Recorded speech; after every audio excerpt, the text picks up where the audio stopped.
Chicken breast मैंने सबसे पहले प्याज डाली थी, जैतून के तेल डाला था और चिकन ब्रेस्ट को मैंने थोड़ा सा पका लिया है।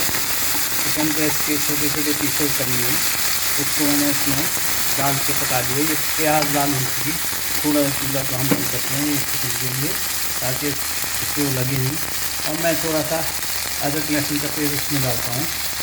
ये मैंने 2 छोटे चम्मच चाय के अदरक लहसुन का पेस्ट डाल दिया। साथ ही हम इसमें टमाटर डाल देंगे। याद रहे टमाटर को मैंने आग के ऊपर पका के उसका छिलका उतार के उसके क्यूब बनाए और मैंने इसको अब टमाटर इसमें डाल दिए ताकि मज़ीद प्याज गले नहीं।